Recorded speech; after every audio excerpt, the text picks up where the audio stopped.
Hallo und herzlich willkommen zu einer neuen Folge unseres Podcastes. Hallo und herzlich willkommen zu Playmocast. Philipp, jetzt sind wir wieder da, nachdem wir eine Woche Pause gemacht haben, weil es zeitlich nicht so richtig gepasst hat. Aber für diese Pause haben wir eine kleine Entschuldigung oder zumindest ein ziemlich tolles Thema mitgebracht, so wie auch schon in der Folgenbeschreibung bzw. im Titel steht. Und zwar geht es heute um die Schule. Keiner kann sich drücken. Ja, heute müssen wir das mal behandeln, müssen wir über die Schule sprechen. Ja, hat für einige, glaube ich, so ein paar Parallelen zu dem Thema, das wir in der letzten Folge behandelt haben. Und zwar ging es da ja um das Thema Halloween. Und einige haben, glaube ich, auch so ein paar, ja, Gruselmomente oder zumindest so ein schlechtes Gefühl, wenn es darum geht, über die Schule zu sprechen. Darüber unterhalten wir uns gleich. Ich habe noch 2 Themen mitgebracht, so ein bisschen mit Folgenbezug, die ich besprechen wollte. Und zwar, ja, haben wir uns die Frage gestellt. Ich habe ein bisschen Hausaufgaben gemacht, ja. Also Sachen, die eigentlich schon in den letzten Wochen mal angesprochen werden sollten von mir. Aber ich habe dann irgendwie nie dran gedacht und dann war das kein großes Thema mehr. Und zwar ging es einmal um James Bond, also Folge 007. Da ging es um die 3 Nummernschilder, die verfügbar sind. Und ja, wir haben festgestellt, einmal England, einmal Frankreich und das dritte ist die Schweiz. Also das Nummernschild der Schweiz ist das dritte, das verfügbar ist und eben auch in dem Playmobil-Set ja, vorhanden ist. Also das ist schon mal die Information, die damals noch gefehlt hat. Und dann ging es geht's um die Wiltopia-Folge. Da hat mir Nesunus Filmschmiede oder Matthias, liebe Grüße Matthias, geschrieben, dass er die Preise teilweise auch ein bisschen komisch findet und hat da auch ein ganz cooles Beispiel mitgebracht. Die Löwenfamilie, die es von Playmobil gibt, also die Löweneltern und die Löwenkinder, die sind billiger als der Löwe, der dieses Jahr von Wiltopia auf den Markt gekommen ist. Also nur so zur Einordnung, weil ich auch so ein bisschen meinte, ja, vom Gefühl her sind die Preise irgendwie ein bisschen hoch. Gut, aber wir werden uns ja gleich auch wieder über teure Preise unterhalten. Vielleicht sind wir da auch als Gebrauchtkaufer und Umlackierer nicht die richtige Zielgruppe. Ja, genau. Ich kaufe auch relativ wenig neu. Ja. Also würde auch direkt sagen, gar nicht. Und das einzige Produkt, was ich mir, glaube ich, neu kaufen werde, ist der Citroën 2CV, also die Ente, die auf den Markt kommt. Aber sonst weiß ich nicht. Da warte ich lieber so ein paar Monate ab und kaufe mir dann alles gebraucht. Ja. Machst du aber auch so, ne? Ja, mache ich auch so. Aber wenn dann neu, dann meistens ist es, oder war es höchstens der Ersatzteilshop, ne? Ja, genau. Der ist ja Also, perfekt. Der ist prädestiniert dafür. Wie gesagt, machen wir irgendwann auch nochmal eine Folge drüber. Aber wenn da irgendwo mal Teile fehlen sollten, dann gibt es ja da mal die Möglichkeit, sich die dann dazu zu kaufen. Und ja, habe ich eine kleine Geschichte zu einem der Artikel, die wir heute besprechen werden, auch mitgebracht. Also da zeigt sich dann auch, dass der Ersatzteilshop echt schon ziemlich viele Vorteile hat. Ja, ich habe tatsächlich auch mal ein Feuerwehrauto für 2 Euro gekauft und dann über den Ersatzteilshop für wenig Geld komplettiert. Ja. Und war eine schöne Bastelstunde, ne? Der Luther hat sich gefreut. Ja, das ist cool. Na gut, ja. Kommen wir zum Ernst des Lebens. Es begleitet uns über viele Jahre. Mhm. Manche bleiben sogar freiwillig da oder gehen dran zurück. Ja. Wie in meinem Fall, ja. Wie in deinem Fall. Genau. Ja. Ja, irgendwie, wenn man die Leute so fragt oder wenn man sich mit Freunden darüber unterhält, welche Rolle die Schule so im Leben hatte, dann gibt es ja meistens nur so beide Extreme. Also ist jetzt meine ganz subjektive Wahrnehmung. Also entweder es war richtig cool oder es war halt eben genau das Gegenteil. Also ich glaube so Mittel, dass jemand sagt, ja, Schule war jetzt so okay, aber auch nicht besonders gut oder nicht besonders schlecht, habe ich selten erlebt. Wie ist das für dich? Schule eher was Positives oder schon auch eine komplizierte Zeit? Oh, ich glaube, die kann schon kompliziert sein. Also, zählt Berufsschule auch mit? Ja, würde ich da nicht ganz, ne? Nicht Okay. ganz mit reinziehen, ist irgendwie ein bisschen extra, ne? Also da ist man Ja. ja schon ein bisschen erwachsener und gefestigter irgendwie auch. Na, ich war auf jeden Fall auf 3 Schulen und die waren auch teilweise recht unterschiedlich. Also die Mhm. natürlich, in Brandenburg hatten wir ja eh ein anderes System. Die Ja, Sekundarstufe 1 ging ja bei uns auch bis zur 6. Klasse. genau. Genau. Und da hatte ich auf jeden Fall damals einen Wechsel drin und auch ein kleiner, ohne da jetzt tiefer drauf einzugehen, 5 Jahre Internat auch hinter mir. Mhm. Und da kam ich natürlich ja, habe ich beide Welten mal so gesehen, ne? Also quasi Ja. dieses ländliche Grundschule mit 30 Kindern Mhm. und Linoleumboden mit Leuchtstofflampe, Mhm. beziehungsweise Teppichboden mit ganz, ganz modernen Konzept, wo dann mit Bewegungselemente im Unterricht und Lockern und hast du nicht gesehen, da habe ich erstmal gedacht, was ist denn hier los? Mhm. Was geht denn hier ab? Ja, aber dann habe ich mich auch dran gewöhnt, dass das passte schon, ne? Mit wesentlich kleineren Klassen. Ja. Genau. Und ansonsten, ja, wer kennt das Gefühl nicht, was sich im Magen ergibt, wenn einem irgendwie einfällt, da war doch was. Ich wollte ja lernen. Und der Lehrer Ja. sagt, jetzt packt mal bitte alle eure Sachen weg und ihr braucht bloß einen Stift und einen Taschenrechner. Und dann geht's mal los. Ich meine, gut, Taschenrechner war nicht so schlimm, Rechnen ging ja immer. Aber Mhm. irgendwas, wo man stumpf lernen musste, ne? Und man war nicht vorbereitet. Dieses Gefühl, kennst du das noch? Als Ja, du, dieses Panikgefühl, oder du kommst in die Klasse rein und dann wird die Stunde begonnen und kurz vorher hat dann vielleicht jemand noch irgendwas zu den Hausaufgaben gesagt. War ja sowieso mal ein Thema. Hausaufgaben auch ein bisschen schwierig und dann hast du ja teilweise auch gehofft, ja, okay, werden halt nicht kontrolliert oder erst ein bisschen später kontrolliert, dann schreibst du die vielleicht am Anfang der Stunde noch ab. Aber dann bist du wirklich in der Situation, dass, dass du dich für deine nicht vorhandenen Hausaufgaben rechtfertigen musst. Und das ist echt bitter. Also ich glaube, das ist so ein Gefühl, was dann nie mehr so richtig verloren geht und vergleichsweise auch nicht wieder so aufkommt, weil es echt, ja, schon sehr erniedrigend ist. ja, ich hatte mal einen Lehrer, der hatte so einen Würfel mit, Hm? also ein Würfel mit ein W32. Sagt dir das was? Nee, gar nicht. Also der normale Würfel ist ein W6. Ah, okay, ja. Also der hat 6 Seiten Okay. und der hat Hm? halt 32 Seiten mit Hm? 32 Nummern drauf. Und der hat es immer so gehandhabt, es wurde gewürfelt, wer dran ist. Und Das ist clever. wenn halt die 20 dran war, dann musste halt die 20 aus dem Klassenbuch nach vorne zur Tafel und musste berichten. Und so war es auf Ja. jeden Fall ausgeglichen und man wurde nicht, äh, ich sag mal, subjektiv schikaniert oder sowas. Ne? Das war ja wirklich im Hm. Zufallsprinzip. Ja. Und wenn du dann vorne fertig warst, dann durftest du wiederum diesen Würfel nehmen und auch würfeln und musstest dann sagen, wer der nächste ist. Und Ah. wenn es eine Niete war, dann wurde halt nochmal gewürfelt, bis der nächste dran war. Ja.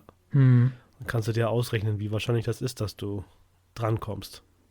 Also Ja. bei 4, 5 Aufgaben, dann, ja, ist relativ wahrscheinlich, ne? Mit so einem Viertel, da, Da hast du echt gezittert dann, ne? Da warst du, glaube ich, oder da ist man generell ja irgendwie unruhig, weil man dann potenziell ja immer der Nächste sein kann.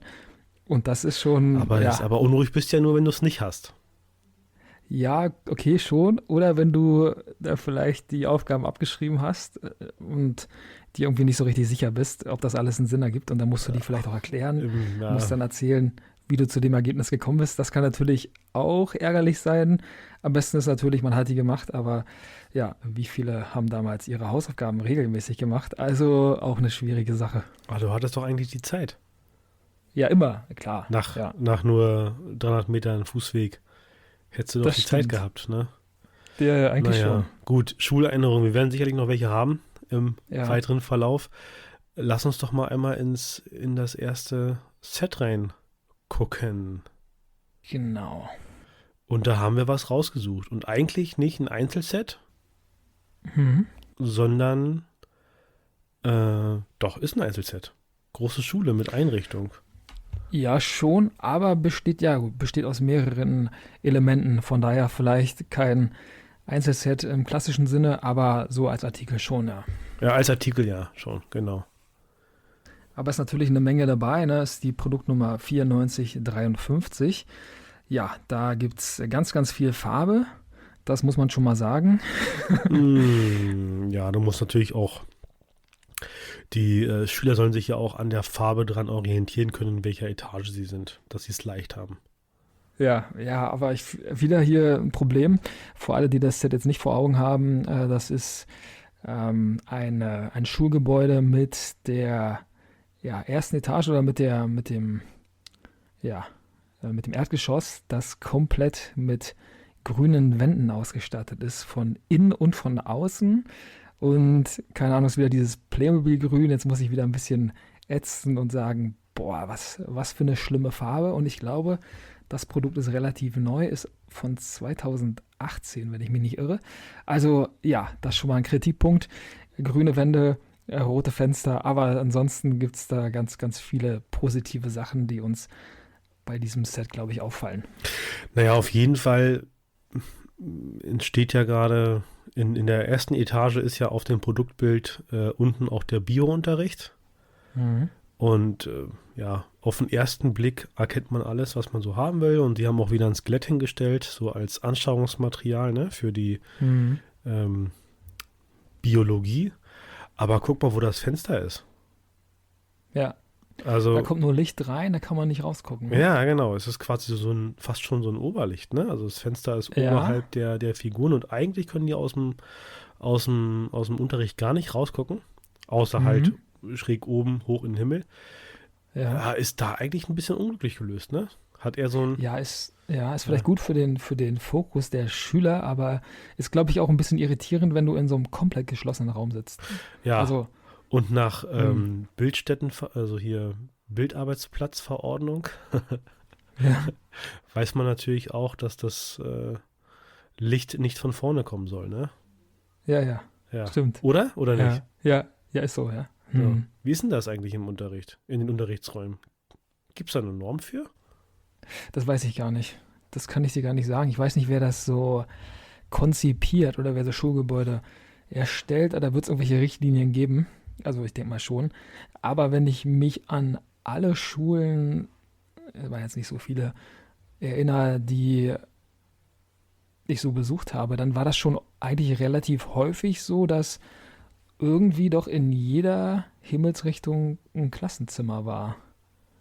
Also ich bin gerade noch am Überlegen, aber ich überlege gerade, ob wir irgendwo Richtung Norden Klassenzimmer hatten. Das fällt mir jetzt nicht ein. Auf jeden Fall waren die ganz gut verteilt. Aber da, ja, kann es natürlich sein, dass es da auch irgendwie so eine Idee gibt, was denn vielleicht am besten mit Licht durchflutet ist und was denn am optimalsten für die Schüler auch ist. Ja, die Ausrichtung. Naja, gut. Ja, erste Etage. Was fällt uns noch auf? Wir haben da, glaube ich, so Kabinen. Das sieht so aus wie Toiletten, oder? Kann gut sein, ja. Ja, also ein bisschen farblich gestaltet. Wir haben hier generell im Erdgeschoss viel Blau, Gelb und Rot. Haben da auch die Spinde der Schüler, wo die dann irgendwelche Sachen verstauen können. Sieht ein bisschen aus wie Ikea Kallax, muss man sagen. Ja. Aber so ganz süß farblich gelöst. Und ja, wieder hier auch so eine komplette Farbüberdosierung, finde ich. Weil du hast wirklich grüne Wände, tut mir leid, aber ich muss es sagen, grüne Wände, rote Fenster und dann so weiße Klappen, weiße Türen. Mit bunt. Und dann diese, ja, ganz viel bunt. Das ist ein bisschen wild. Also da fehlt mir ein bisschen so ein farbliches Konzept. Aber sonst gibt es natürlich eine tolle Aufteilung von Schulräumen, die man hier echt ganz gut bedienen kann und die auch dann ja wahllos oder wahlweise so ausgetauscht werden können. Also wir haben ja, wie gesagt, schon angesprochen hier im Erdgeschoss den Biologieunterricht und haben dann dieses kleine Foyer, ne? Ein Eingangsbereich, ja. Ja, ne? So ein Eingangsbereich, haben eine Wendetreppe. Über die du auch super dann in die Toiletten reingucken kannst. Genau, das ist perfekt gelöst. Genau, also für die Privatsphäre. Da ist alles. Aber ich glaube, der gemacht, was Raum war da nötig war. einfach so ein bisschen keinen Plan, was man da reinmachen will. Und dann hat man da Ja. halt ein Klo reingemacht, ne? Ich hätte einfach noch ein Klassenzimmer reingemacht und dann noch eine Wand vielleicht vor die Treppe, das wäre ein bisschen besser. Also so finde ich es, ja, irgendwie ein bisschen komisch. Ja, Also ein bisschen hätte man ein ungenutzt, bisschen ne? besser lösen können. Mhm. Ja. Sonst gefällt mir das oben ganz gut, aber ist natürlich auch wieder hier so ein bisschen wie bei dem Kreuzfahrtschiff, das wir behandelt haben. So ein Kreuzfahrtschiff ist riesig, so eine Schule ja auch. So eine Schule hat auch viele Räume, die da zur Verfügung gestellt werden müssen. Und das hast du hier einfach nicht und ich glaube, du kannst es dann irgendwie auch nicht so wiedergeben und darstellen, dass es dem Original irgendwie halbwegs gerecht wird und dann, ja, hat man sich auf dieses Modell hier geeinigt. Ja, soll halt noch ins Kinderzimmer passen, ne? Das absolut, genau, das ist der Punkt, ne? Deswegen muss man da vielleicht dann so ein bisschen abwägen und sagen, ja, okay, also da passt natürlich nicht alles rein. Und der Ausschnitt, den wir hier haben, der ist ganz witzig. Oben auch sogar in der ersten Etage im Obergeschoss gut gelöst. Da gibt es so eine Art Lehrerzimmer noch und dann sind die. Ist das Lehrerzimmer oder ist das der Kiosk? Achso, ich dachte, es wäre ein Lehrerzimmer, aber kann natürlich auch ein Kiosk sein. Da sieht man nur so eine ja, Tischfront, ne? So ein Tresenform, ne? Ja, genau, so, ja. Ja. Aber das, na gut, Empfang ist auch komisch. Empfang wäre eher am Erdgeschoss. Ja, also auf jeden Fall ein Raum, an dem man vorbeigeht, auch ein bisschen komisch. Dahinter, ja, Schüler mit Laptops ausgestattet. Relativ modern. Ja. Also sehr, sehr, sehr digital unterwegs und ja, schon ganz süß gelöst. Hier sind die Fenster sogar auch ein bisschen tiefer. Auch ein bisschen hoch, aber man kann wenigstens rausgucken oder zumindest ein bisschen besser rausgucken und hat dann ganz oben an der Wand auch noch eine Uhr, eine Digitaluhr zur Verfügung. Also ja, das ist schon ganz gut, damit man auch weiß, wann die Stunde vorbei ist und wann der Kiosk besucht werden kann. Und was wird gerade unterrichtet? Mathe, oder? Das sieht ein bisschen aus nach Mathe, ne? Ja, Satz des Pythagoras. Ja, genau. Und er ist auch ein typischer Mathelehrer. Er ist wie ein Mathelehrer gekleidet, wie man sich also vorstellt. Finde ich auch. Polunder. Ja, genau. Und Korthose. sehr, sehr viel Bart, sehr, sehr lange Haare. Ja. Ja. Und an der Tafel erklärend. Das ist sein Markenzeichen. Genau. Und der Junge, der da am Rechner sitzt, der erinnert mich so ein bisschen an einer der Protagonisten von Robot Knows. Kenne ich nicht. Kennst du nicht? Nee. Ja, das ist ja diese Videos, die von Playmobil produziert werden. Der kleine allwissende Roboter, der dann die ganzen 4 verschiedenen Sachen da erklärt. Kann man sich auf YouTube reinziehen. Hm. Genau, ja. Ja. Ja, ein weiteres Highlight ist die doch überdimensionale Uhr oder Schulglocke. Die kann bestimmt auch ein Klassengeräusch, wie sagt man das? Glockenschlag, ne? Glockenschlag, ja, machen. Ja. Bisschen groß geworden, ne? Ja, die ist ein bisschen riesig, ein bisschen überdimensional groß. Gerade wenn man sich die Schüler anguckt und auch den Lehrer, dann ist die Uhr größer als der Lehrer, würde ich sagen. Aber so ist das also ich finde es ist ein cooles Element. Also gefällt mir schon gut. Hätten sie ein bisschen kleiner machen können. Farbwahl auch nicht so richtig gut, finde ich, aber sonst, ja. Ja, vielleicht kannst du das Ding ja auch rausnehmen oder du hast da irgendwie noch so eine anderes, ja, dass du vielleicht noch damit einen Wecker stellen kannst. Der erste Wecker im Kinderzimmer oder sowas. Ja, das wäre ganz cool, ne? So eine coole Praxisverbindung, die man da hätte. Aber ich glaube, dann gibt's so viele Foreneinträge von wegen Playmobil-Schule weckt Kind. Beim Rumspielen Wecker gestellt. Nachts um 3 geht das Ding an. Ja, genau. Da wird sich auch als Elternteil auch bedient wissen, ne? Ja. Naja. Das kann schon sein. Ein Element ist noch ganz cool, da ist eine Schülerin im Rollstuhl.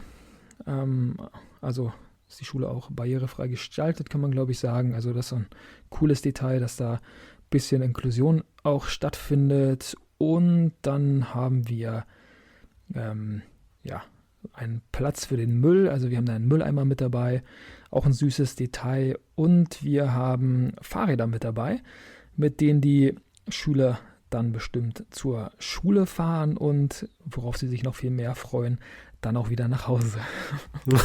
Ja, genau. So ein weiteres Highlight, was man auch irgendwie mit Schule verbinden kann, ist der Papierflieger.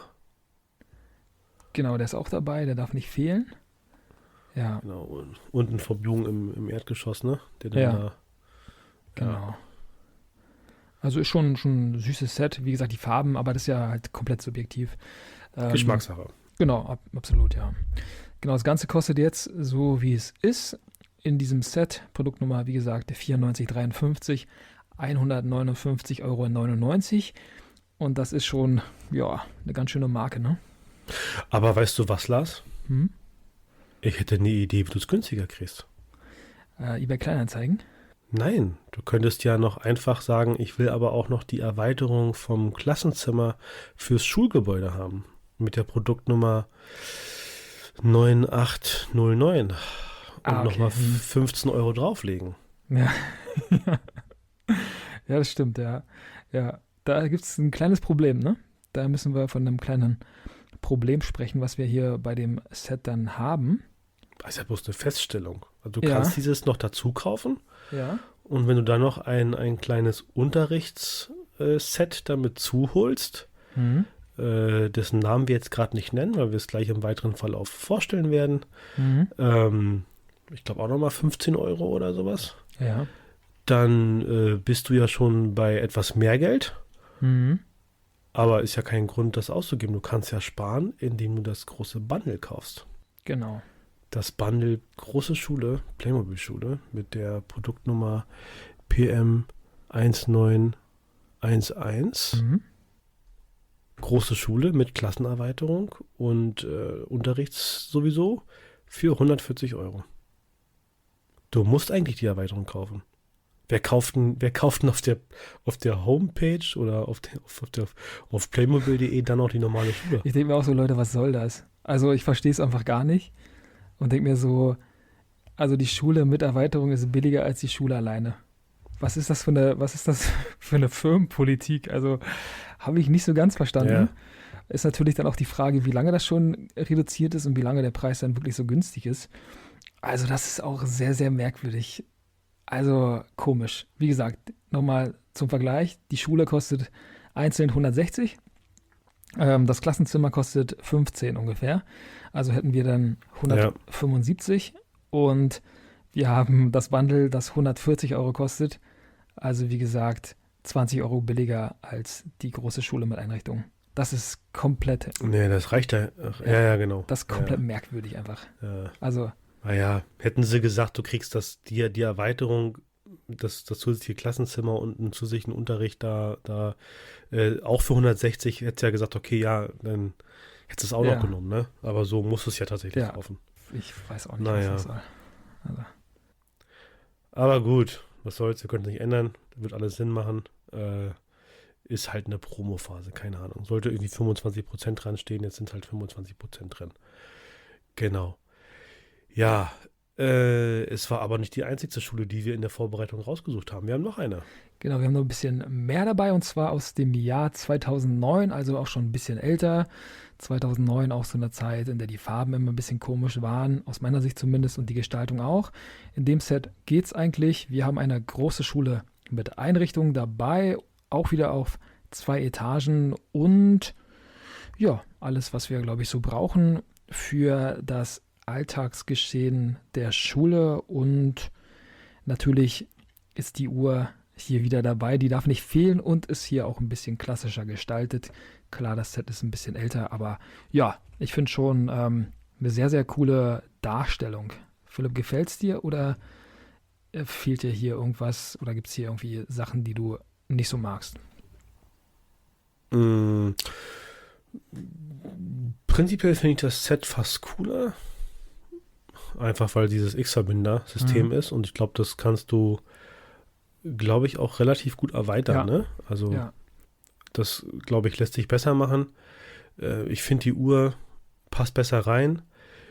Über dieses, ich sag mal, dieses Gelbe oder diesen Pfirsichton im Set, der ist nicht so ganz meins, ne?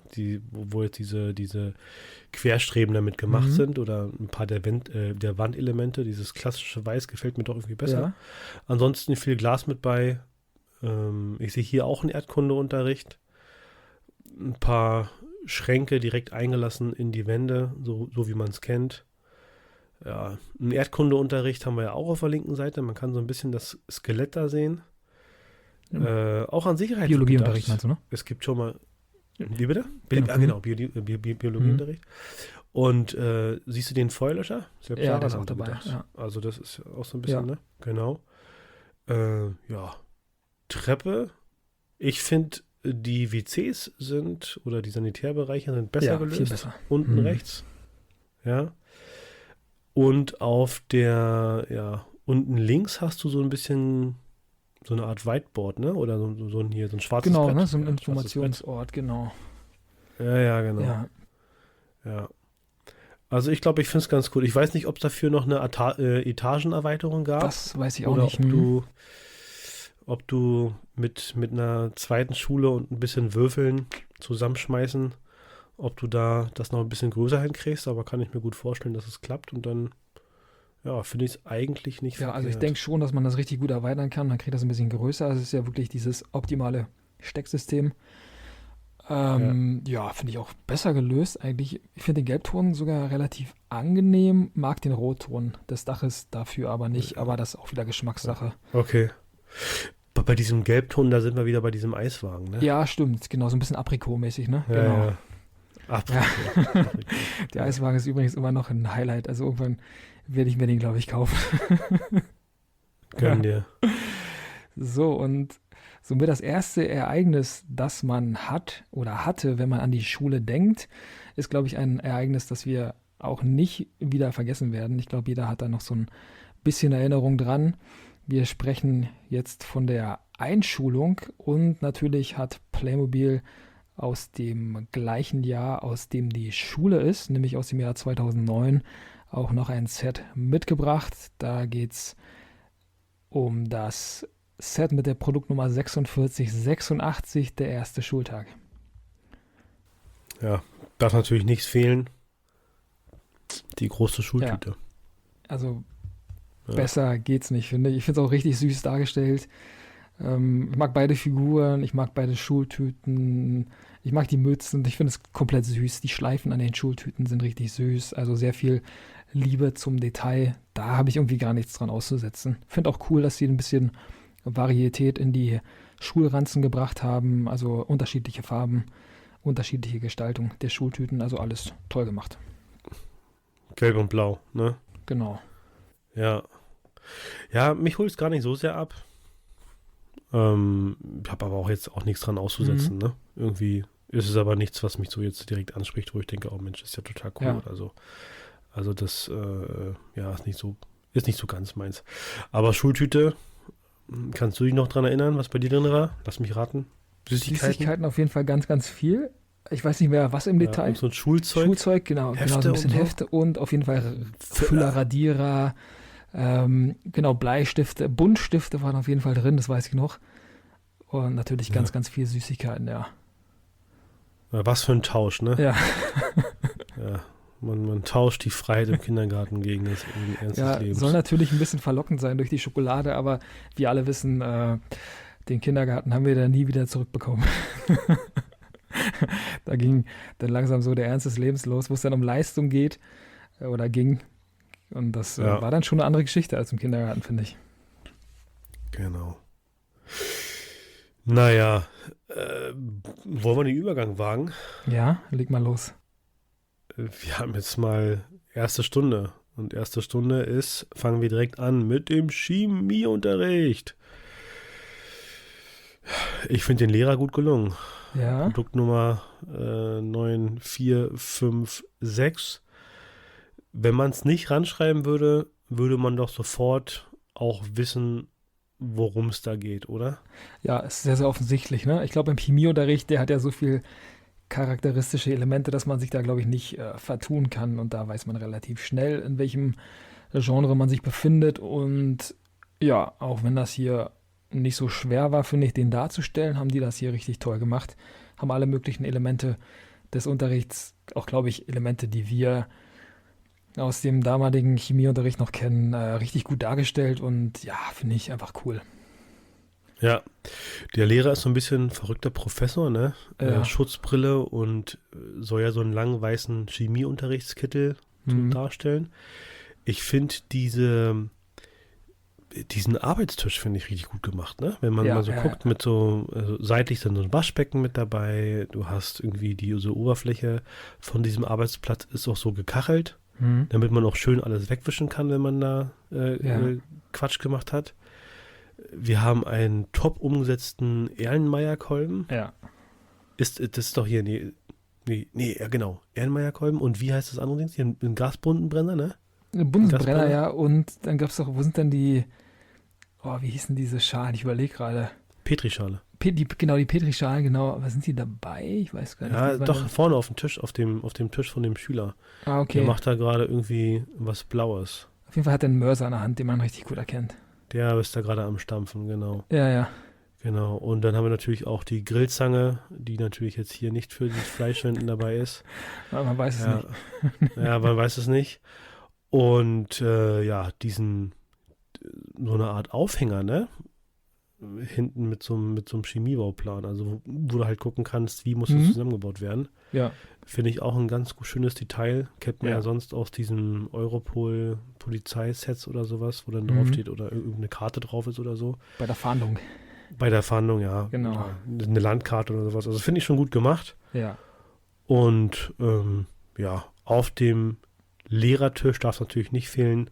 2 Aktenordner und die obligatorische Thermoskanne. Ja.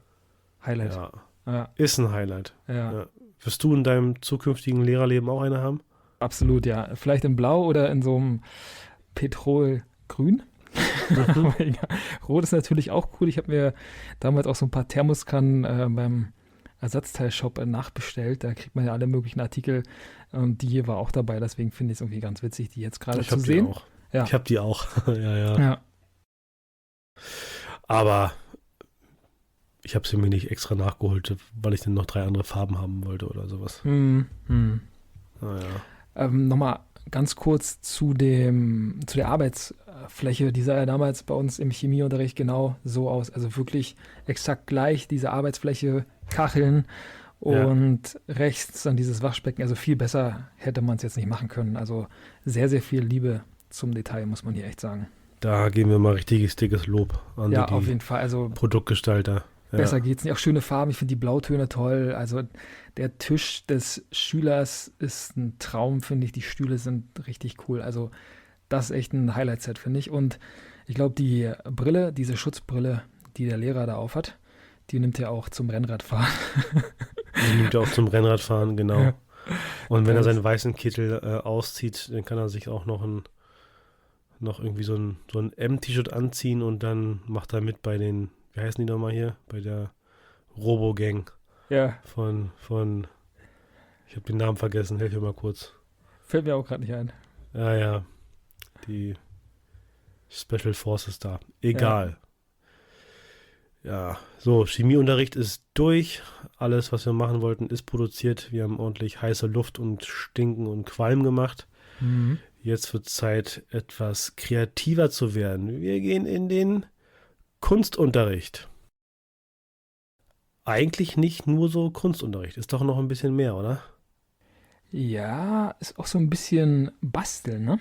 Also Ja, hier so wird, Werken, ne? ja, genau. So ein bisschen auch kleben und hämmern, so ein bisschen was für die Skulpturen dabei. Also um so Skulpturen herzustellen, sehr, sehr variantenreich, finde ich. Also sehr, sehr cool. Produktnummer ist hier die 9811, ist ebenfalls aus dem Jahr 2018. Da gab es die ganze Schuloffensive und alle möglichen Unterrichtszimmer von Playmobil, die da auf den Markt gekommen sind. Und hier haben wir wirklich eine komplette Auswahl. Bob Ross leuchten, glaube ich, die Augen, wenn er das hier Ja. sieht. Also ein Paradies. Aus dem Grab heraus. Genau, von oben herab guckt er nochmal und zwinkert so mit dem Auge uns entgegen. Ja. So typische Kunstunterrichtelemente ist natürlich die Malerstaffelei Mhm. mit diesem kleinen Farbmischbrett, auch ein Bild da dran. Ja. Ja, So ein bisschen wie ein Vielleicht ganz Dinosaurier, schön. der so einen Berg hochläuft, sieht's aus, ne? Sieht ein bisschen aus Nee, wie das so ein ist- Dinosaurier. das ist die Kartoffelsuppe. Da fehlen jetzt bloß die an den Boden geklebten Aktivisten. Stimmt. Ja, aber das Bild habe ich gerade voll im Kopf. Ja. Warum nur? Ja. Ja, muss man aufpassen, dass sie Vielleicht, nicht reinkommen, ja, und werfen, ja. vielleicht zu oft gesehen in den letzten Tagen. Ja. Genau. Ähm, ja, und dann ist es halt auch, ja, was haben wir denn noch hier hinten auf dem Sideboard, was wir da so haben? Da ist doch auch so ein Tuschkasten, oder? So mit verschiedenen Tuschkasten ist Farben. dabei, genau. Ja. Irgendwelche, sieht aus wie Kleber oder so, womit man dann noch ein paar Elemente miteinander verbinden kann. Das kann aber auch natürlich wieder so irgendwie Holzleim sein für den Werkunterricht, ne? Weil Mhm. irgendwie dachte ich so, Kunstunterricht mit einer Standbohrmaschine? Mhm. Was macht die denn da? Ach so, ich meinte die gelbe Tube auf der linken Seite. Also diesen Kleber Ja, oder ja, diesen Leim. ja, Hm? ich weiß, aber den hast du sogar zweimal im Set drin. Ja, genau. Vorne auf der Werkbank ist die ja auch. Und die Mhm. Werkbank hat sogar einen Schraubstock. Ja, das stimmt. Also eigentlich ist es nicht nur Kunstunterricht, eigentlich ist es auch Werken und Gestalten oder sowas. Ja, ja, genau. Ja. Ja. Also Und auf jeden ganz Fall vorne ist ein Gurkenglas. sieht so aus, ne? Ja, sieht Was ein bisschen macht aus denn wie das Gatorade. Gurkenglas da? Ja, ist eine gute Frage. Ja. Gatorade hat nämlich auch Ja. so einen grünen Behälter, glaube ich, und eine zweite Farbe, die orange ist. Also dieses Erfrischungsgetränk aus den USA. Vielleicht steht das da auch, aber ich glaube, das ist vielleicht auch irgend so ein Leim oder so. Wer weiß. Man munkelt noch. Ja. Ja. Aber trotzdem auch wieder cool. Also alles dabei, Schere auch dabei. Ich weiß nicht, was da hinten noch alles steht. Also da gibt's ja die komplette Auswahl eigentlich auch. Ja, aber ich finde den Chemieunterricht trotzdem einfach geiler. Ja, es ist auf jeden Fall besser gestaltet, ja. Ja. Wenn du jetzt zurückdenkst an deine Schulzeit, würdest du dich dann jetzt unabhängig von den Bildern hier, von den Produkten, für den Kunstunterricht oder für den Chemieunterricht entscheiden? Ich würde den Chemieunterricht tatsächlich nehmen, weil ich das Okay. Set besser gestaltet finde, irgendwie. Mhm.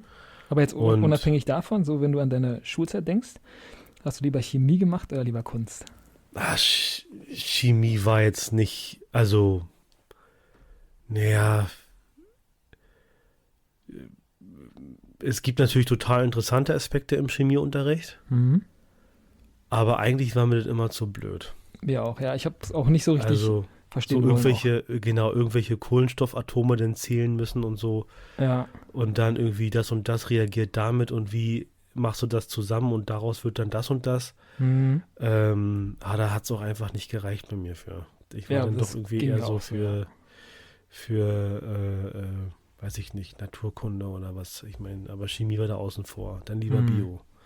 Ja, das Ja. war noch was Handfestes. Naja, Ich habe im Abi zuerst Chemie abgewählt und dann Physik und habe dann Bio behalten. Also es war auch eine gute Wahl. Also das würde ich heute auch noch so machen. Chemie gibt mir irgendwie gar nichts. Obwohl es cool ist, weil alles so komplett erklärt wird damit. Also irgendwie ja, wird das ganze Leben damit erklärt, finde ich, auf ja, wissenschaftliche Art und Weise. Aber ey, da fehlt es mir dann echt. das ist halt nicht für jeden was. Genau.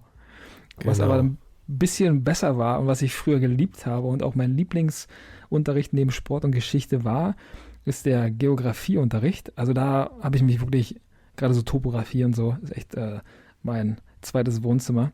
Und da fühle ich mich bei diesem Set mit der Produktnummer 9810 hier richtig wohl, ebenfalls aus dem Jahr 2018. Wie gesagt, der Erdkundeunterricht in seiner vollsten Pracht. Ja. Hab ich eigentlich immer gerne gemocht, Mhm. Erdkundeunterricht. Ich habe tatsächlich noch von damals so diese Schulatlas-Geschichten, die du so hattest, ne? Irgendwie, Ja. äh, ich glaube, das ist schon fast A3-Größe. Mhm. Und dann kannst du aufschlagen und dann gibt es dann hier noch irgendwie von wegen Industriestandorte und wo ist Chemie und wo ist Ja. Bergbau und hast du nicht gesehen, ne? Also nicht nur das, was wir so alle kennen im Sinne von farbliche Abgrenzung der Höhenmeter oder so ein Kram und wo Mhm. sind die Flüsse. Ja, und ich habe es irgendwie alles übrig aufbewahrt, um dann irgendwann mal mit dem Newton reinzugucken. Mhm, cool. Aber noch hat er da nicht so das größte Interesse dran. Ja. Ja. Ja, und ansonsten darf natürlich die obligatorische Karte darf nicht fehlen. Ja. Damals wurden die ja noch irgendwo angehangen und dann runtergezogen und ausgerollt, ne? Ja. Heutzutage ist doch bestimmt alles über einen Beamer gelöst, oder? Ja, so, da ist digital irgendwo nur, genau, Beamer, genau, absolut, ist ja digital, genau. Da ist das gut. Es gibt auch natürlich immer noch Lehrer, die das verwenden. Und selbst bei mir im Abi haben noch Lehrer so eine Karten, hier, diese Ausziehkarten, verwendet, weil die einfach auch da sind, weil die praktisch sind, weil man dann teilweise auch ganz witzig, vielleicht auch in Kombination mit Geschichte oder so, rausfindet, von wann die Karte ist und welche ja, politische Situation vielleicht da gerade existierte und welche Gebiete damals zu welchem Gebiet gehörten und so. Das ist ganz spannend, finde ich. Ja, Aber ja eigentlich, gut, du hast natürlich wieder deine Geschichte, ne? ja, genau. Ja, Ja, wenn dein Herz da eh für schlägt, dann ist das natürlich nochmal. Aber gut, du hast vollkommen recht, das ist schon interessant. ja. Wir haben natürlich auch den Globus mit dabei. Mhm. Wir haben als Erdkunde-Element auch einen Kompass, Windrose, wie sagt man dazu? Diesen Kompass, der da auf dem Lehrertisch liegt da. Ähm, Hat der noch einen Fachbegriff? fällt Ne? mir jetzt nicht ein. Ja. Naja, habe ich so auf jeden Fall da. Irgendwann hat der Lütte mal irgendwie so ein Piratenset geholt und da hatte der Kapitän auch das Ding da. Mhm. Die Kiste habe ich nicht ganz verstanden. Wir haben noch da eine Kiste mit im Set mit irgendeinem Ja. grünen Stein. Was ist denn das denn? Ich weiß nicht, ob das irgendwelche, ja, keine Ahnung, ob es da um Geologie geht irgendwie, um irgendwelche Gesteine, bei denen man vielleicht herausfinden will, wie alt die sind und in welcher Zeit die entstanden sind. Also das kann ich mir noch halbwegs so vorstellen. Aber so richtig offensichtlich finde ich es nicht. Und das wäre auch nicht so die erste Sache, auf die ich gekommen wäre, wenn ich überlegt hätte, welche Elemente würde ich meinen Erdkundeunterricht dann irgendwie noch mit einbauen. Also das, ja, ist, ich denke mal irgendwie. Ja. Also würde dir denn noch irgendwas fehlen? Ich finde ein bisschen traurig, dass hier kein Zeigestock ist. Den gibt es ja vom Playmobil durchaus. Den hätte man hier einfach mit einfügen können. Und vielleicht noch ein Lehrer, wa? Lehrer wäre gut, genau, ist ja nur eine Erweiterung, ne? Deswegen denke ich mal, dass Figuren hier generell fehlen, was auch ein bisschen komisch ist. Vielleicht gehen die davon aus, ja, okay, die Lehrer, die habe ich schon in die anderen Schulsets dabei, deswegen müsste ich den nicht ersetzen oder müsste ich den hier nicht dabei haben und eben ersetzen. Aber ich finde schon, ja, ich weiß nicht, ich hätte schon so ein bisschen den Lehrer noch mit reingepackt. Den kann man ja auch dann immer ganz gut darstellen und der fehlt auf jeden Fall, ne? Ja. Ein paar Landkarten sind da noch bei, ne? Sind auf den Schulbänken. Da ist ja noch die Lupe. Ja, Mit zum Reingucken. Genau. Ja. Ja, so. Nach 3 anstrengenden Stunden wird es mal Zeit, sich ein bisschen sportlich zu betätigen. Oh ja. Und dann geht es natürlich endlich mal sportfrei in die Turnhalle. Ja. Die wirklich komplett ausgestattet ist. Produkt Nummer 9454. Auch 2018. Wir haben die Sprossenwand natürlich dabei. Wir haben den Stufenbarren. Ja, auf jeden Fall haben wir hier die Möglichkeit, Ballsportarten auch zu spielen. Wir haben hier einmal den Football dabei, den Basketball natürlich und den Fußball. Haben auf der Grundfläche auch so ein bisschen die Linien mit dabei, mit eingekennzeichnet. Also kann man hier ganz gute 3-Punkt-Würfe machen. Also das ist schon ganz cool. Basketballkorb ist wie gesagt auch dabei. Genau. Ein paar Kegel und alles, was... Genau. Und so Ringe, ne? Da wird gerade geübt. Genau, die Ringe sind auch dabei, beim Jonglieren. Genau. Genau. Wir haben noch so ein Kletterseil an der Seite, Mhm. wo man sich so hochziehen kann. Ja, die meisten im Unterricht haben da immer angefasst und sind dann wieder runtergeplumpst und keine 20 Zentimeter hochgekommen, ne? Ja. Ja. Ist Kannst du eigentlich gar nicht richtig so Seil klettern? Ja, wollte ich gerade sagen. Ich finde es eigentlich gar nicht so schwer, aber das ist dann, glaube ich, auch so eine Koordinationssache. Ist eine Technikfrage, ne? Genau, Also machst du es mit den Beinen oder nicht? Genau, du musst die Beine wirklich nehmen. Die Beine, genau, sind für die Grund, ja, ich wollte gerade Struktur sagen, aber ist ja schon für die, also um die Möglichkeiten zu haben, dich da zu halten, während du mit deinen Armen nachgreifst oder mit den Händen nachgreifst, da sind die Ja. Beine halt elementar und dann kommst du da relativ fix hoch. Ja.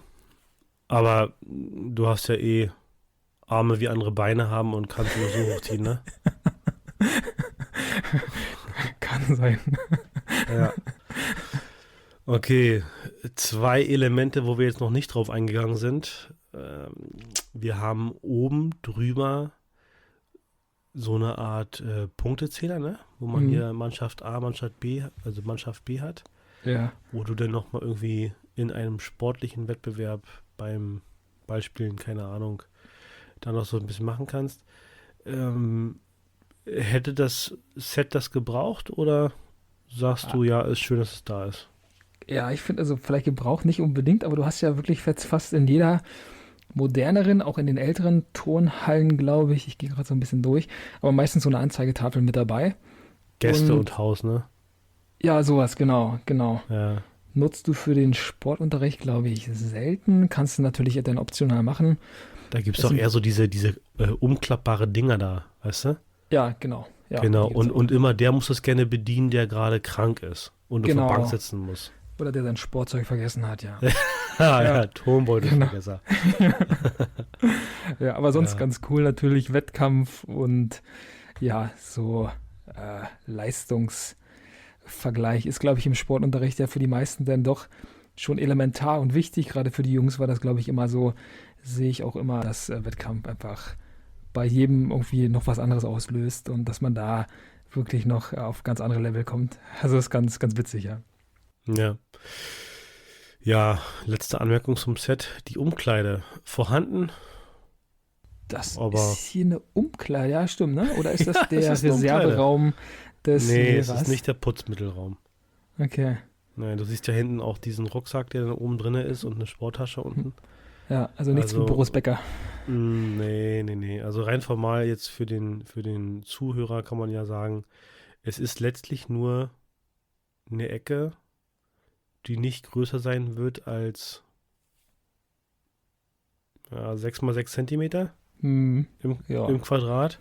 ja, so im Schnitt, ja. Ja, und doll ist es nicht, ne? Aber okay.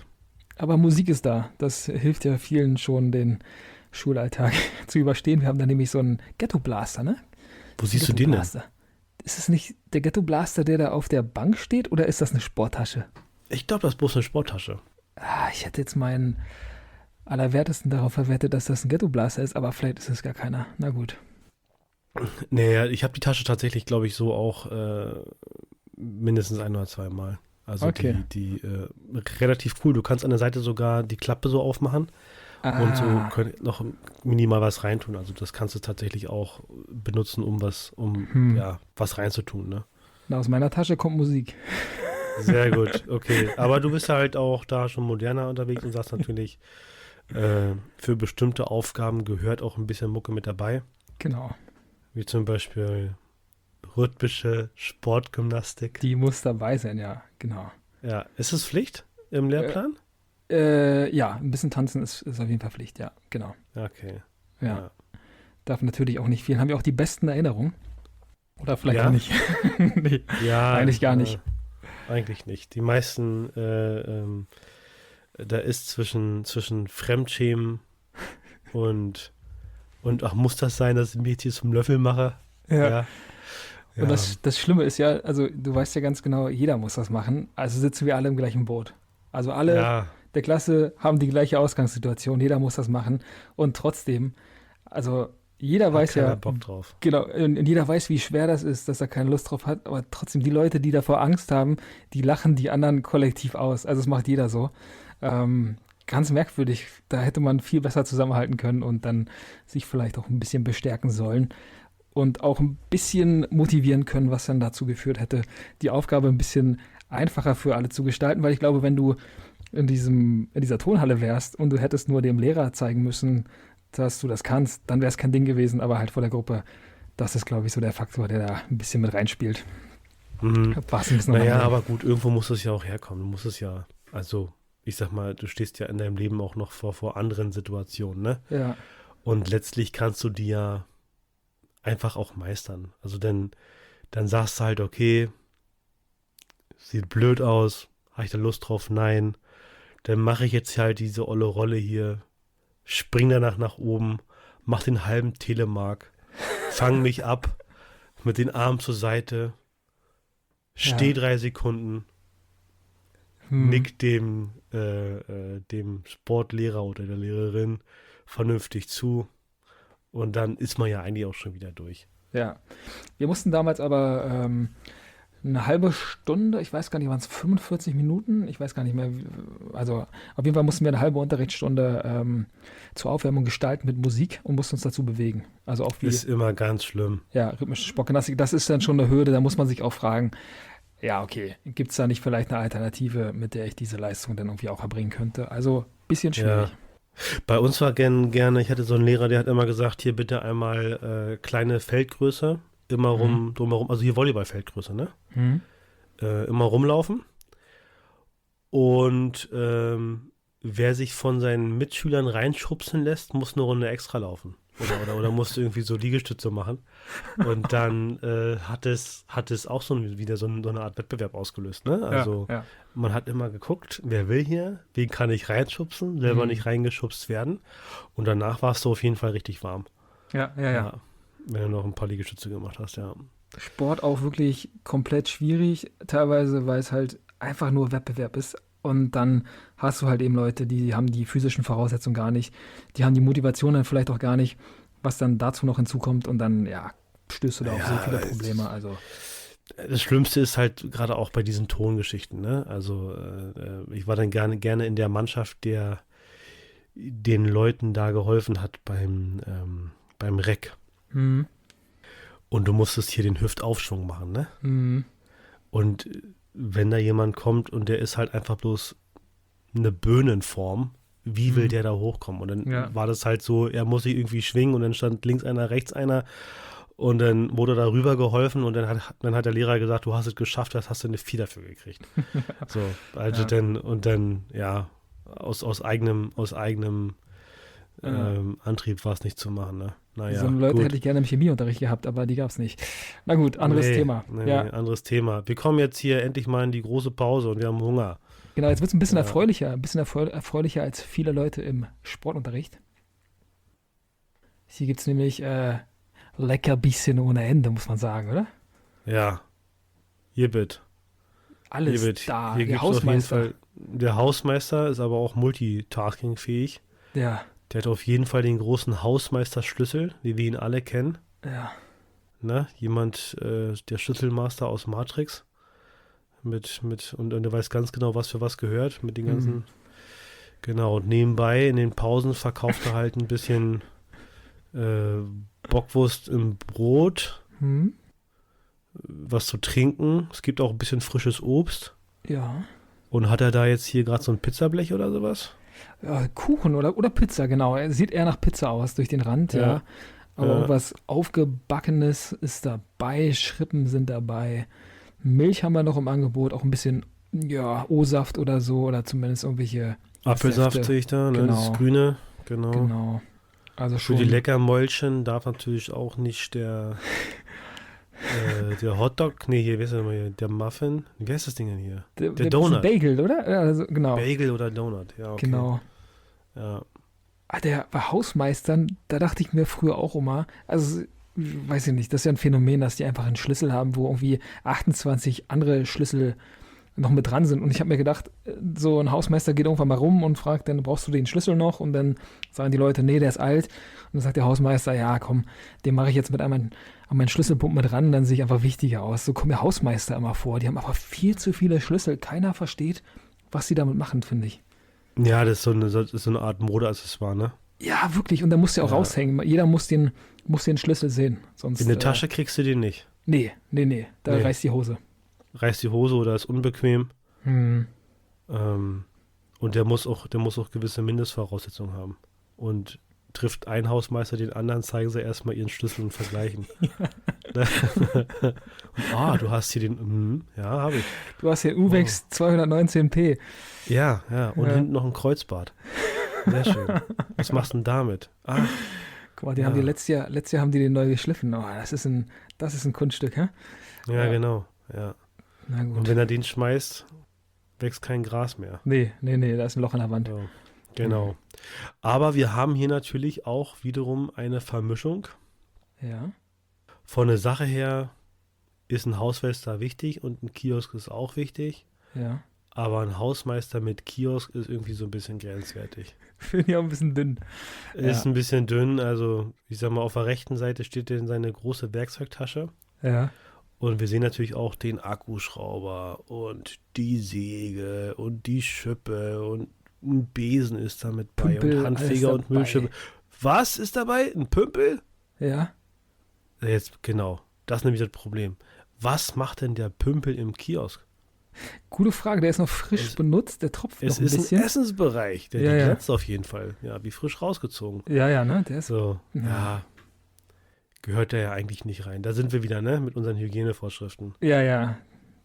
Äh, Ein Waschbecken wäre auch noch gut gewesen, ne? So ein Waschbecken, da hätte jemand drauf kommen müssen. Aber gut, der Hausmeister, der hat noch ein bisschen nasse Hände, aber hat die Pizzablech. Pizza schon verteilen. Ja, ganz.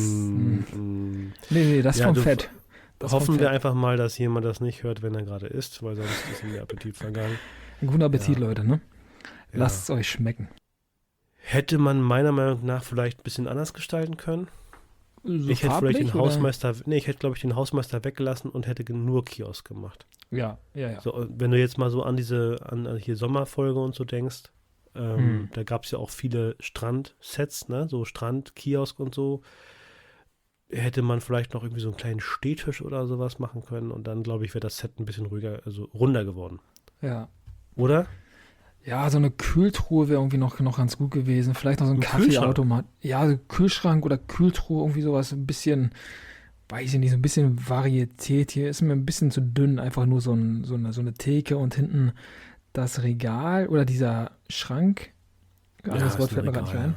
Aber es ist ein Regal, was ziemlich cool ist. Also schon ein geiles Modell. Ja.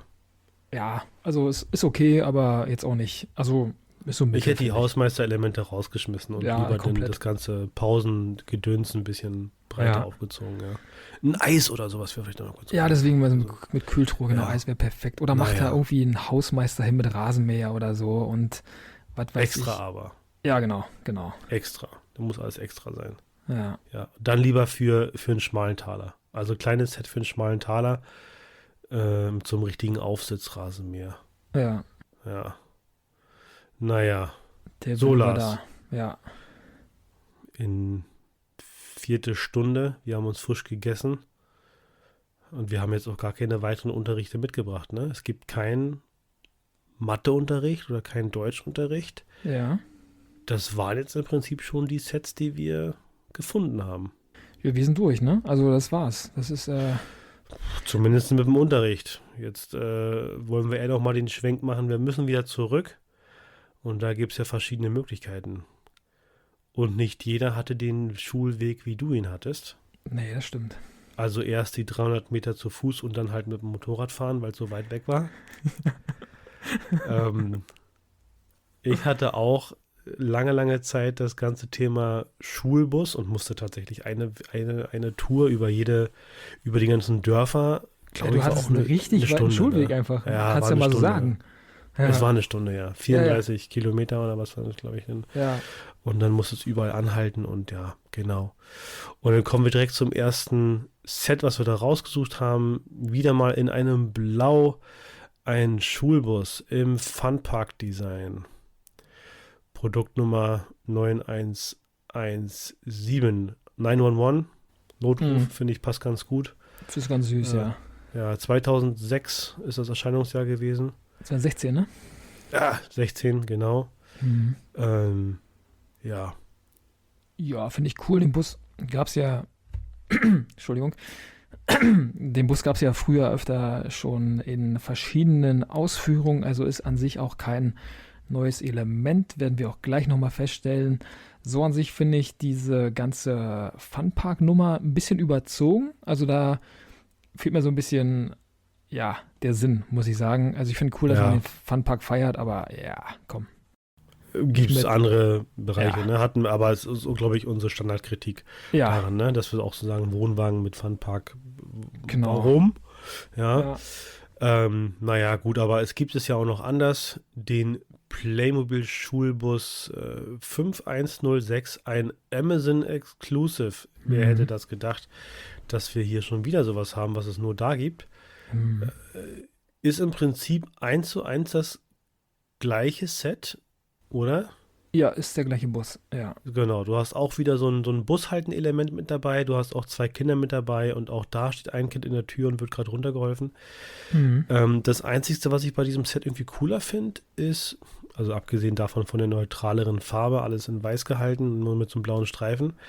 Du hast vorne auf diesem Bus noch so ein Kinderschild. Siehst du das? Das kleine So Gelbe? süß, ja, kenne ich ja. Ja, und das finde ich wirklich gut gelungen und als Schulbus-Detail auch, ja, eine gute Sache, ja. Ja. Ich finde also, ja, die Farbe mag ich gar nicht. Ich habe den Bus zweimal selbst, also habe mir den zweimal gekauft, zweimal gebraucht, auch für richtig wenig Geld. Der Bus ist richtig toll, der kann richtig viele Sachen. Ich weiß gar nicht, da passen, glaube ich, 11 Leute insgesamt rein. Will jetzt nicht lügen, aber ich glaube, es waren 11. Ich habe da zweimal die Farbe umgestaltet und ja, den so ein bisschen neu beklebt. Ist richtig toll, finde ich. Also ein Riesenteil einfach. Und hier auch die Möglichkeit, den mit Fernsteuerung auszustatten. Habe ich auch gemacht, funktioniert gut. Und ja, ist ein Highlight, finde ich. Also gefällt mir sehr, sehr gut. Wobei ich hier echt sagen muss, im Original gefällt mir diese Farbgestaltung komplett gar nicht. Ich finde den echt richtig hässlich, mag aber die liebevollen Details dieser Wartestelle, dieses Hals hier, also dieses ja, Stopps, wo dann noch ein Mülleimer dabei ist und die Information, dass hier der Bus fährt. Und dann ist da noch so ein Busfahrplan dabei. Also das ist richtig toll gelöst. Und ja, Busse, keine Ahnung, also Playmobil hat so einen coolen Bus da als Basiselement rausgebracht. Also richtig, richtig toll. Ja, ich habe ihn nicht. Ich habe nur noch einen ganz, ganz alten Bus, der noch ganz cool war, wo du vorne raufdrücken konntest und dann ändert sich die Fahrzeitenanzeige. Ah, Sowas hat der hier leider nicht, aber alles gut. Set ist gut. ja, Es gibt aber noch einen Schulbus, der noch ein bisschen klassischer ist. ja. Leider nicht für unsere Epoche, ne? Oder für unsere Breitengrade. Mhm. Aber der US-Schulbus mit der Nummer 71094 ist schon geil umgesetzt. Ja, perfekt, ne? Also eigentlich so ein Element, auf das man auch, glaube ich, ein bisschen länger gewartet hat.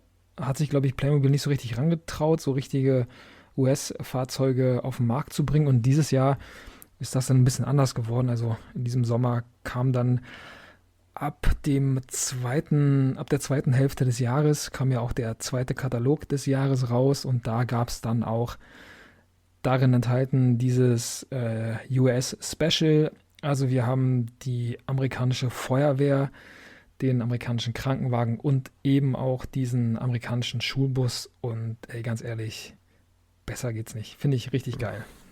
Ja, der ist schon gut umgesetzt, ne? Ja. Also du musst natürlich irgendwie gucken, dass der da irgendwie so mit reinpasst. Ja, Und eigentlich würde ich jetzt zum Beispiel keine amerikanische Feuerwehr kaufen, dann finde ich irgendwie die deutsche irgendwie so doch besser. Auch wenn man das kennt, du hast ja immer unten auch, sag mal, in diesen Alarm- oder Martinshorn-Elementen oder mit Blaulicht, wo du den umschalten kannst auf A und B, ne? Dann hast du Ja. wirklich auch beide Sirenarten, ne? Sowohl europäisch als auch jetzt US-amerikanisch. Aber ja, cooles Set, kann man so stehen lassen. ja, ich bin wirklich ein Riesenfan. Ich bin echt verliebt in dieses Set. Also richtig coole Arbeit. Richtig toll gemacht. Ja, Lars, dann würde ich sagen 39,99 ab auf playmobil.de, dann ist es deiner. Da muss ich mal gucken. Da warte ich natürlich noch ein bisschen. Ich bin ja auch ein Fuchs.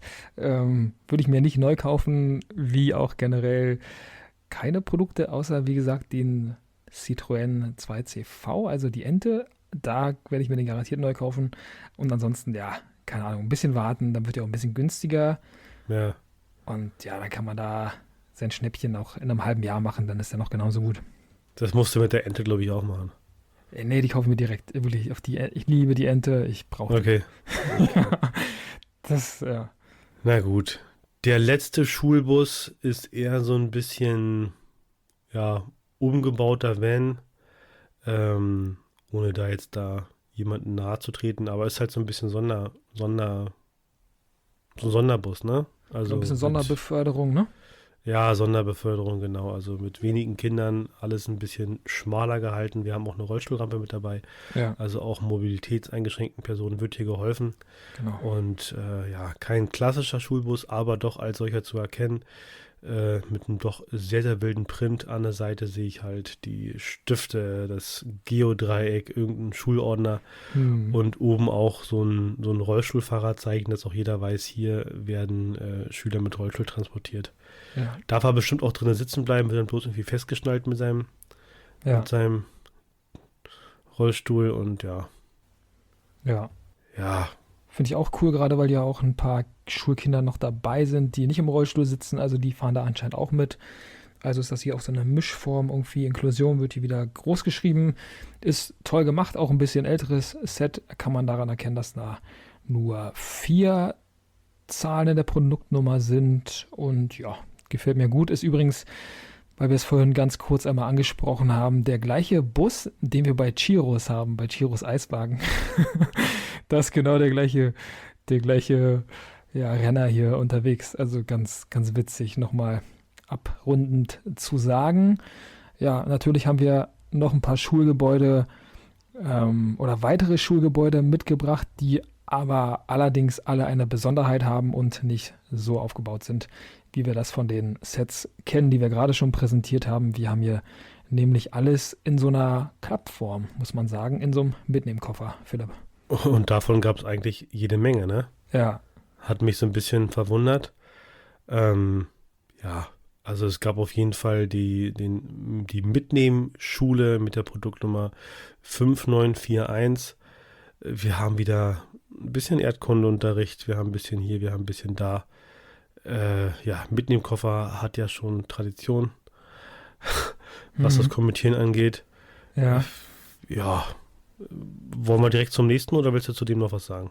nö, können wir direkt zum nächsten. Ja, denke wir direkt zum nächsten. Letzte Woche war es noch das Vampirbüro, diesmal ist es das Playmobil City Life Mitnehmkoffer Schule mit der Produktnummer, na, wo ist sie denn gerade? Ich sehe sie gerade gar nicht. Ja, die 5662, ne? Ach, aber da unten ganz klein, ja, 5662. Set finde ich auch gar nicht schlecht, ist ein bisschen Kindergarten hier, ne? Hier, erste Klasse. 1 plus 1 Ja. ist gleich 2 steht da auf der Tafel. Genau. Ja, da werden die Kinder schon rangeführt, dass sie dann später gerne da reingehen. Mhm.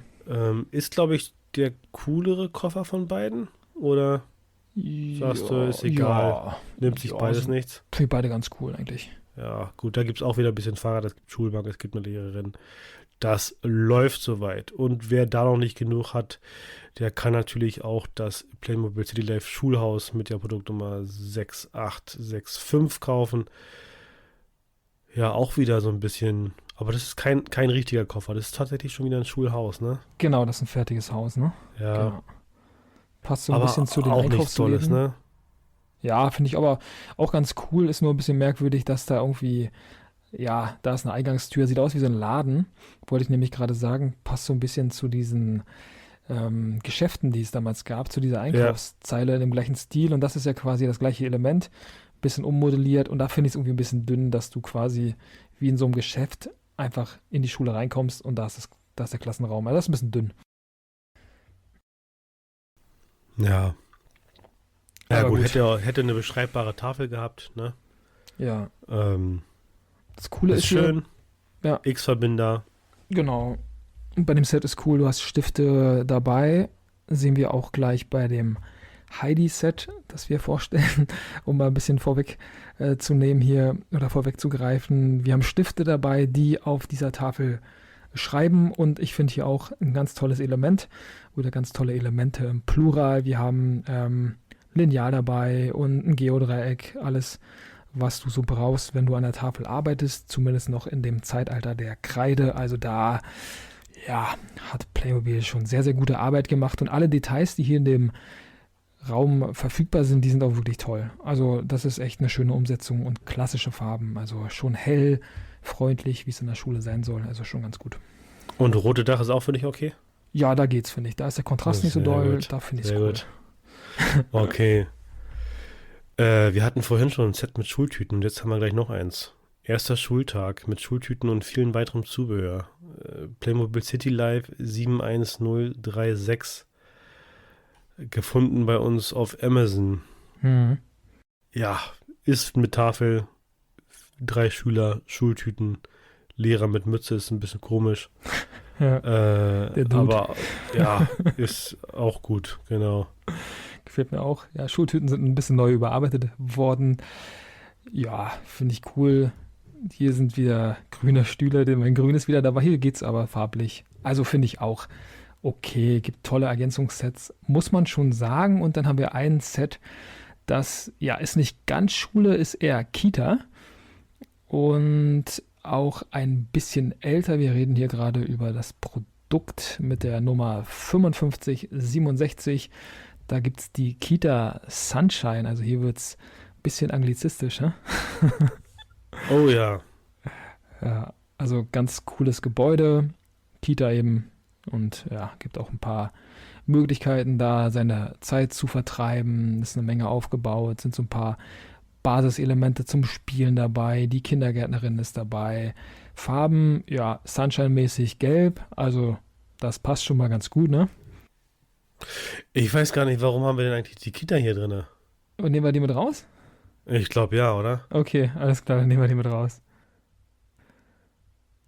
Dann haben wir ein ähnliches Set, das auch nochmal zu den Schuleinrichtungen passt, die wir gerade schon vorgestellt haben. Ergänzungssets, muss man sagen. Hier in dem Fall war es ein bestimmtes Set und zwar aus der Lizenzreihe Heidi. Da gibt es natürlich auch ein Schulset, der Schulunterricht im Dörfli.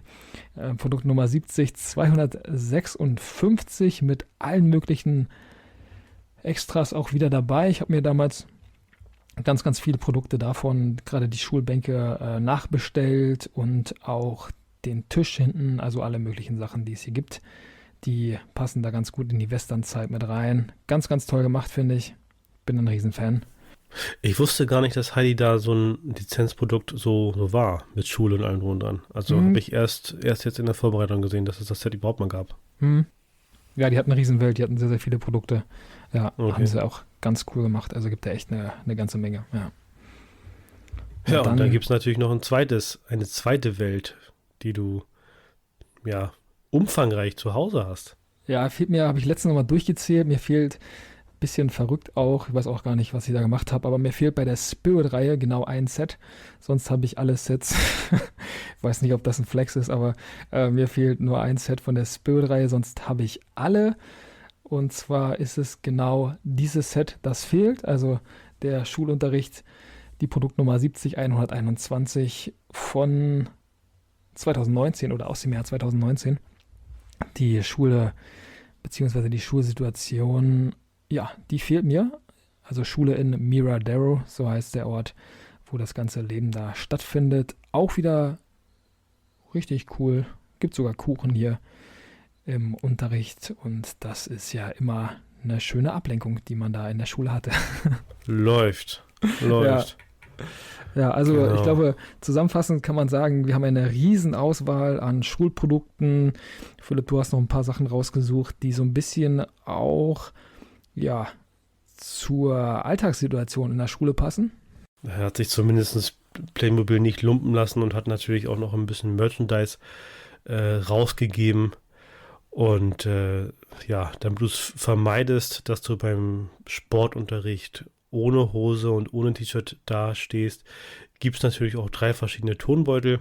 Oder ich Ja, glaube, es gibt vielleicht noch mehr, aber da haben sie auch welche rausgebracht. Hier schön mit Playmobil Feuerwehr, Playmobil Polizist oder so ein, was ist das überhaupt? Pirat, ne? Seefahrer? Ja. Ah, kein Irgendwie so, richtiger Pirat, ne? das ist ja von Eher der, so von ein der britischen Garde irgendwie einer. von der britischen Garde, der Piratenjäger, genau. Und ein paar Brotboxen gibt es auch und ein Cappy gibt es auch. Also auch da hat Playmobil erkannt, können sie noch was beisteuern und das tun sie dann natürlich auch. Philipp, abschließende Frage zu dieser Folge in diesem Bereich. Team Feuerwehr, Team Piraten oder Team Polizei? Für welchen Turmbeutel hättest du dich entschieden? Oh, das ist tatsächlich schwierig, aber ich glaube, ich würde dann wohl die Feuerwehr nehmen. Okay, Weil der Polizist sieht nämlich so aus wie ein Streifenpolizist da oben. Der ist, glaube ich, ziemlich.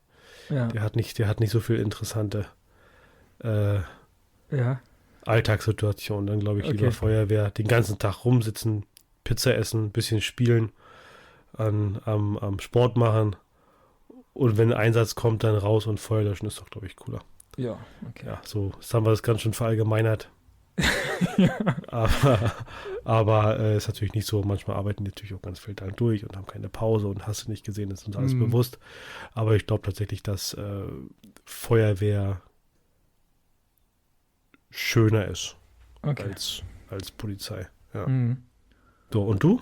Ich hätte die Polizei sofort genommen. Mein Vater war ja Streifenpolizist und ich kannte auch wirklich fast das ganze Revier damals, weil ich in meiner Kindheit so viel Zeit da einfach verbracht habe.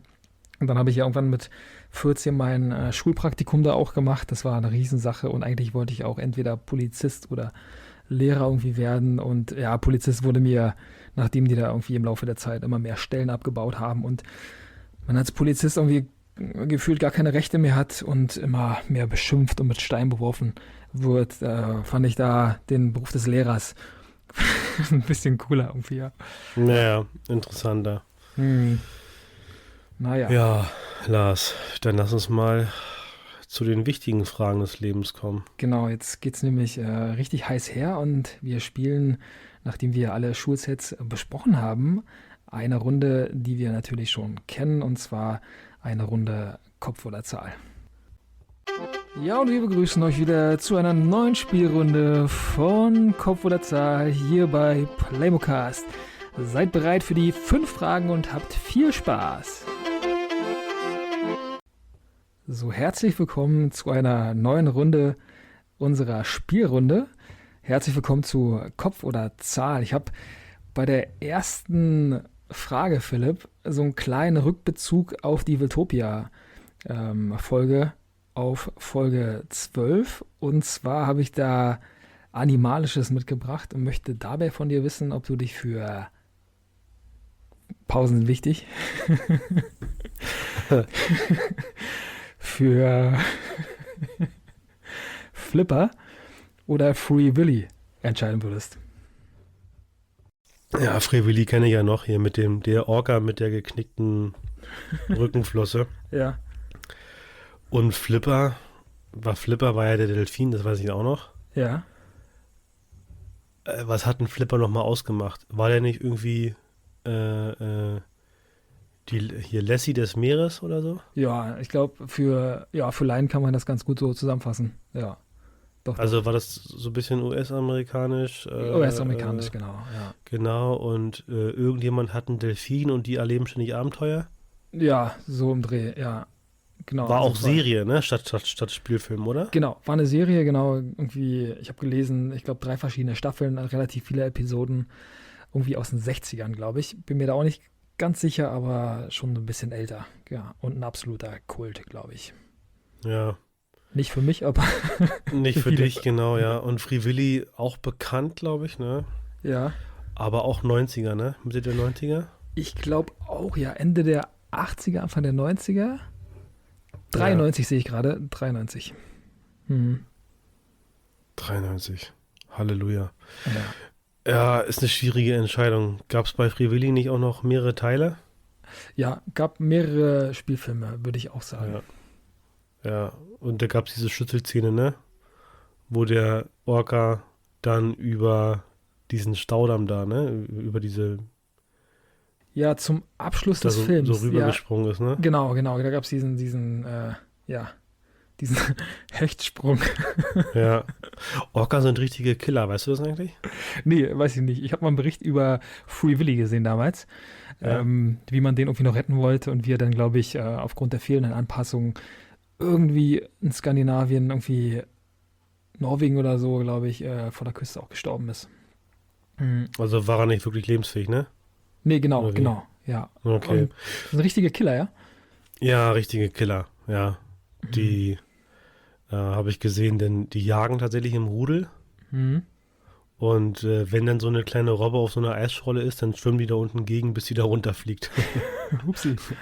Ja, und dann gibt's Abendbrot. Ja. Ne? Gangolds. Genau, und die machen dann auch sowas wie, wenn sie nicht aufpasst, dann schwimmen sie drunter und klatschen ihr mit der Rückenflosse eine, dass sie bis hoch in die Luft fliegt. Also das sind schon so ähnlich wie Katzen mit Mäuse. Ja, ja. Es gibt ja auch Katzen, die dann wirklich das arme Tier zu Tode spielen, ne? Ja. Also Ja, ist ein schleppen bisschen so sie, spielerisch, ja. Irgendwie sieht es irgendwie ganz komisch aus. Ja, Es sieht so aus, als ob die Spaß haben, aber Spaß am Töten ist das dann, glaube ich, muss man sagen. ja, naja, gut, so viel zum Erdkundeunterricht, ne? Ja. Ja, ist echt eine schwierige Frage. Ich wüsste nicht, was ich machen sollte. ich glaube, ein Großteil der Leute, die dann auf Instagram voten können, werden Flipper gar nicht mehr kennen. Ja, Such ah, auf jeden Fall was Geiles raus, ein geiles Foto. ja. Und dann nehme ich einfach mal Flipper. Ich bin Free Willy, obwohl Flipper natürlich süß ist. Flipper ist echt auch diese Geräusche. Ich versuche die im Hintergrund einzufügen. Ah, also jetzt hast Ich, du keine Ahnung, ne? ja, ich würde es gerne versuchen, aber ich mache es irgendwie gerade lieber nicht. Ja, Free Willy, obwohl Flipper natürlich auch süß ist. Boah, aber nee, ich nehme Flipper. Tut mir leid, ich nehme Flipper, der ist einfach niedlicher. Ja, doch, ich muss den Flipper nehmen. Das ist ja nicht verkehrt. Ich dachte, du nimmst wieder deine Standard-B-Antwort. Nee, ich wollte mal aus meinen alten Mustern ausbrechen. Ja, okay. Deswegen, ja, Free Willy. Nee, doch, Flipper. So. Ja, okay. Ja, gut, kommen wir mal zur zweiten Frage. Ich habe eine mitgebracht. Mhm. Normalerweise bist du ja für die Filmfragen zuständig, aber heute übernehme ich mal den Part. Mhm. Obwohl, du hast ja gerade schon eine Filmfrage. Aber ich mache auch noch eine. So. Mhm. Ja. Die kleinen Strolche oder Fuck you Goethe? Da habe ich zum ersten Mal ein kleines Wissensproblem. Und zwar kann ich mich in dem Fall nur für eins entscheiden. Und zwar, also kann ich ja generell nur, aber ja, in dem Fall auch nur für das ich kenne. Fuck you Goethe ist mir ein Begriff. Die kleinen Strolche habe ich noch nie gehört. Hast du denn Fuck you Goethe auch geguckt? Ja, also 2 Teile, waren 3 Teile, glaube ich, ne? Also Ja, zwei ja. Teile habe ich auf jeden Fall gesehen, ja. Okay, ich kenne keinen einzigen. Ah, den Ich weiß, ersten. ich weiß nur, dass Elias Mbarek da mitspielt Ja. und mehr Diana, weiß ich nicht. Diana Palaske, glaube ich auch. Ich glaube, die heißt so, die spielt da mit, genau. Und ja, also Fuck you Goethe, den ersten Teil auf jeden Fall gucken. Die anderen beiden sind auch witzig, aber der erste ist echt Premium. Okay. Also, Ich glaube, ein Lehrer, der keinen Bock hat, ne? ja, ein Lehrer, der eigentlich gar keiner ist, der in der Schule nur arbeitet, weil es da Geld, oder zumindest unterhalb der Schule, da ist so ein Geldversteck und da muss er ran. Also Ach da, so, genau, ach das so. ist die Situation und dann, genau, hat das Problem, dass er dann nachts immer in der Schule arbeitet, weil es die einzige Möglichkeit ist, um da ans Geld zu kommen. Habe ich Und nicht gewusst, ehrlich gesagt. Ist ja interessant. ja, also ganz cool. Er ist eigentlich Krimineller und muss dann in der Schule arbeiten, hat keine Ahnung von Lehrplan und keine Ahnung von dem ganzen Ablauf und Bildung generell.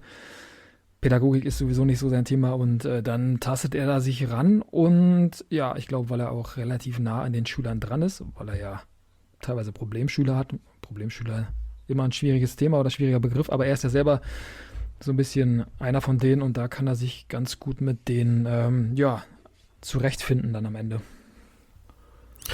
Ja, Pack gesellt sich miteinander. Sie sprechen eine Sprache. Ja, sie sind sozial kompatibel. Auf einer Ebene, ja. Auf einer Ebene, genau. Ja. Ja, die kleinen Sträuche war irgendwie so eine Schwarz-Weiß-Geschichte irgendwie aus den 1920er, 1940er Jahren, sowas in Mhm. dem Dreh. Ich weiß nicht, wo ist das letzte. Ich glaube, das ist so ein Kabel 1 Nachmittagsdingens, wenn mal irgendwie so Weihnachten ist oder sowas, weißt du, dann muss irgendwie so eine Ah ja. Mottozeit sein und dann kommen die mal. Ich hätte jetzt mal gesagt, so ein bisschen Max und Moritz, diese beiden, ne? Mhm. Also sind auch so eine kleine Gang, die dann da irgendwie so Streiche spielt und irgendeinen Scheiß baut. Und Ja. dann sind sie aber auch irgendwie so angezogen wie Erwachsene, glaube ich auch. Also alle auch mit Fliege und mit Schlips und mit Anzug und so. Also Also Schuluniform oder? ähm, ja, weiß ich gar nicht so genau. Aber Mhm. ja, weiß ich nicht genau. Verbinde ich aber irgendwie auch mit Schule, ja. Von daher Mhm. wird fast auch keiner kennen. Aber dadurch, dass du hier, ich nehme die kleinen Sträuche, komm. Ist egal. Okay. Ja, ich nehme die kleinen Sträuche. So, ich habe eine Frage mitgebracht, da wusste ich nicht so richtig, wie ich die formuliere. Und zwar kommt die aus dem Bereich des Essens, also aus dem Bereich der Ernährung und wir sagen mal ganz klar, hat jetzt nicht viel mit den Vitaminen zu tun aus deiner damaligen Apfelfrage, sondern hier geht es echt ein bisschen um, ja, um das, was man so konsumiert, wenn man sich vielleicht abends irgendwo einen Film anguckt, mit Freunden vielleicht auch.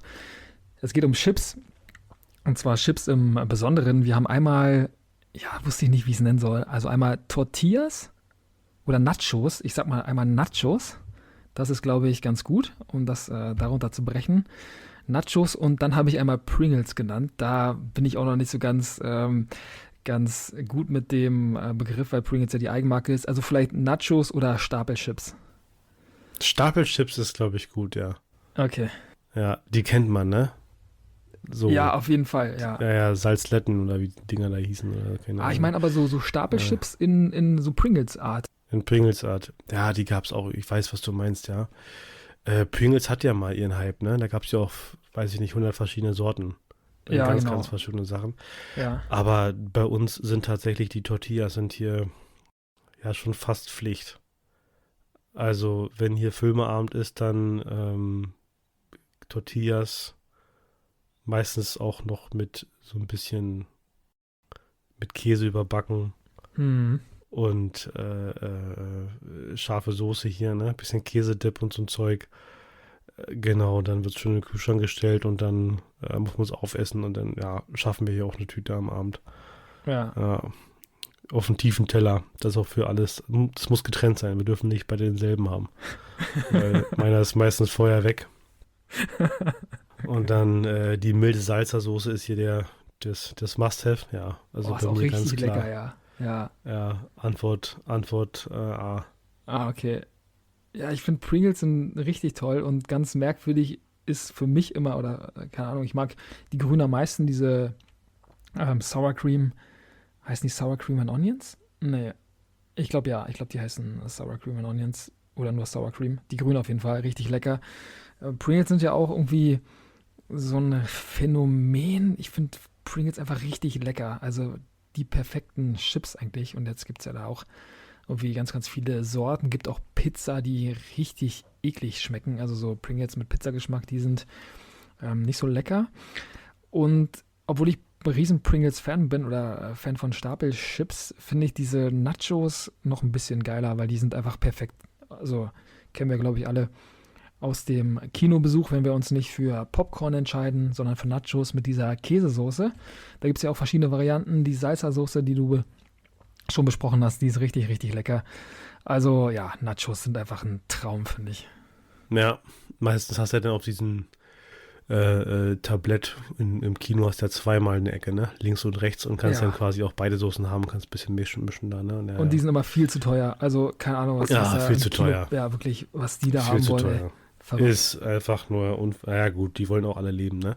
Ja, Aber dafür kannst du dir eigentlich 2 Tüten Chips holen mit 3 verschiedenen Dips. Du kannst zu Hause bleiben Ja. und dir auch noch einen Film ausleihen über Amazon Prime oder irgendeinem anderen Bezahldienst. genau. Du kannst ihn sogar kaufen Ja, und kannst ihn so oft gucken, wie du willst. Und Genau. deswegen muss man ehrlich auch sagen, sieht uns das Kino aktuell nicht so häufig. Gar hier gibt es nicht. auch keine geilen Filme mehr. Marie und ich haben noch 2 Kinogutscheine, die wir hier rumzulegen haben. Und keine Ja. Ahnung, ich weiß nicht, ich wollte die damals für Top Gun Maverick nehmen und war dann aber ein bisschen spät dran. Und ja, jetzt liegen die Kinogutscheine rum, und irgendwie kommt nur Unfug im Kino, und jetzt zieht sich das Ganze noch ein bisschen raus. Ja, sind 3 Jahre gültig. Da wird schon noch was kommen. Ja, das stimmt. Ja. Ne? Ja. Also du, die Pringles B. Nee, die Nachos, ich finde die Nachos ein bisschen besser als die Pringles. Also, Okay. ja. Ich wollte mir bloß mal wieder einen Punkt einheimsen. Alles gut. Wird spannend. Mal gucken, wie es aussieht. Ach, na. Die 4. Frage. Mhm. Eigentlich haben wir sie gerade schon besprochen, Ja. ohne dass wir es aktiv gemacht haben, oder du hast es sogar schon angesprochen. Bio- oder Chemieunterricht wäre meine Frage gewesen. Und jetzt hast du ja eigentlich schon gesagt, dass Chemie jetzt nicht unbedingt deins war. Genau. Also sagst du auch doch lieber Biounterricht? Ja, also sofort Bio-Unterricht. Genau, Chemie habe ich im Abi, wie gesagt, zuerst abgewählt. Und ja, danach gleich Physik und Bio. Also eins musste ich behalten, sonst hätte ich Bio auch abgewählt. Okay. Nee, also ja, Bio ist mir deutlich lieber. Wie sieht es bei dir aus? musste mal gerade gehen. Hm. Sorry, das war schon wieder scheiße spätes. Ja, bei mir wäre es auch gerne Bio-Unterricht, ehrlich gesagt. Hm. Also wir hatten zwar komische Biolehrer, aber die Versuche, die man da gemacht hat, die waren ja so mehr zum Anfassen, ne? Also ich Hm. meine, jeder kennt das irgendwie, Chemieunterricht, da wird mal Magnesium abgefackelt, oh Wunder, oh Wunder, es ist ziemlich hell und alles ist dann einmal so da. Hm. Aber beim Bio haben wir tatsächlich so Versuche gemacht mit Lungenvolumen und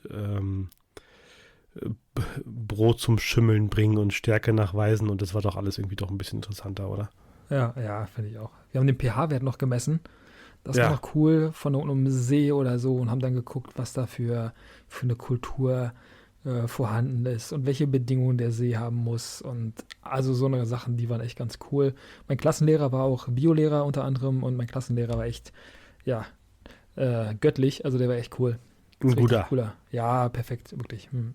Okay. Ja, gut. Dann hast du ja eigentlich, ach du Heilige, bin ich ja derjenige, der jetzt bisher immer ja nur A geboten hat. Was ist denn heute los? Stimmt, mal gucken, wie es bei der nächsten Frage aussieht.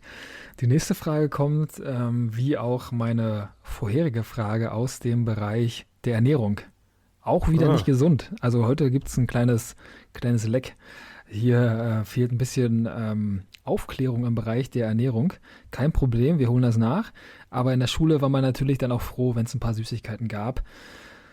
Und ich habe hier zwei Sachen mitgebracht, die wir auch aktuell beide zu Hause haben. Wir haben die vorhin gekauft. Marie hat sie gekauft. Marie liebt beide und jetzt bin ich gespannt, wofür du dich entscheiden würdest. Einmal im Gepäck der absolute Klassiker Werthers Original und in der anderen Tasche gleich daneben die Riesen von Stork. Also auch ein Klassiker, muss man sagen. wie sehen eigentlich nochmal die Riesen aus? Die sind so dunkel, so ziemlich, also so schokoladig und sehr, sehr dunkel, fast so eine Farbe wie ins Zartbitter gehende so. Sind Plombenzieher, ne? Ja, auf jeden Fall. Da holst du dir alle mit raus, wirklich. Ja, genau, Nicht zum ja. Zahnarzt gehen, einfach Storkriesen essen, dann ist das Ding auch raus. Genau, ja. Also, so sehr Schoko bin ich ja gar nicht, aber diesen typischen Werthers Originalgeschmack, Hm. den meine ich, den kenne ich immer noch. Und auch Ja. diese typische Bonbonform, die das Ding hat, ne? In der Mitte dann so ein Hm. bisschen abgesetzter. Ja. Irgendwie war so ein typischer Bonbon bei Opa im Auto in der Mittelkonsole. Und Die sind deswegen dafür gemacht, ja. ist es Ja. bei mir auch jetzt dann wohl das 5. Mal A. Ja, okay. Die wurden, glaube ich, dafür hergestellt, dass Opa die aus seiner Tasche, aus seiner Hemdtasche rausholen konnte, um sie dir dann mit zum Augenzwinkern zu überreichen und zu sagen, Da hier. hat sich aber die Werbebotschaft ganz tief in dein Ja, ja. Höhen eingearbeitet. Das war doch auch so eine